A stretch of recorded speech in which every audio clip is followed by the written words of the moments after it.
talking about earlier. So if it's too tight here, here's not bad, right? We get back here, it's not horrible. Like really, the only thing that's bad on this one is just too tight right here. So this would cause a horse like to come up or act a little goofy if it's too tight. Now, we talk about the cinch placement and we talk about lung capacity. So same thing, if our lungs and our diaphragm aren't in good shape, can we really breathe? Can we really do our job on our horse? No. If you hold your breath and you get on your horse, what happens? The horse is like, you get in the box, you're tight, your butt cheeks are tight, what happens to the reins? They're tight, what happens to the horse? He's tight. What happens when I get in, right in the corner, come around there, got my left hand, hump my reins, bridle's on, I back in the corner, I crack like an egg in there, I watch my calf, I watch my steer. As soon as I pick my reins up, my horse says, I'm ready. Then I come to him. If I do that tight, they're like, what do you want me to do? You want me to cross the creek? Yeah, come on.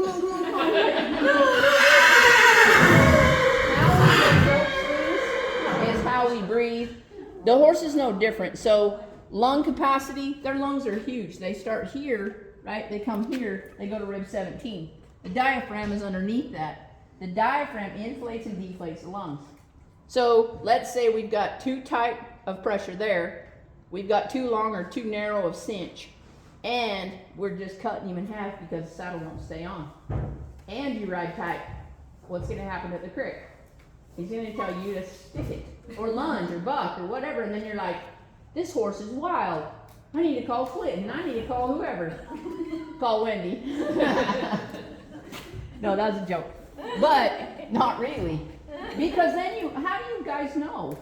You're trusting us, and none of us have all the answers, right? But at least people that aren't out to take your money, they're going to help you and do the things that are right for the horse and right for you. Like, that shouldn't cost a lot. It really shouldn't. Now, time is time, and you should be good at it, but it shouldn't be a marketing device. And I don't like marketing devices, it's just not fair. So with that being said, back cinch, I like them in the rope pen to be laterally correct and straight. And there are some veins across here that you need to pay attention to. But I also, like if I was going to trail ride this horse, this would be fine for me. I would even take it, if I was in the mountains, I would take it one more. But if the horse hasn't learned that, and you don't ride with the back cinch, don't break the bank, don't do it today.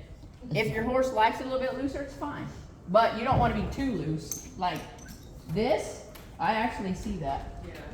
If your horse jumps or lunges and he catches his back foot in there, you're going to die. So don't do it. So keep it pretty simple.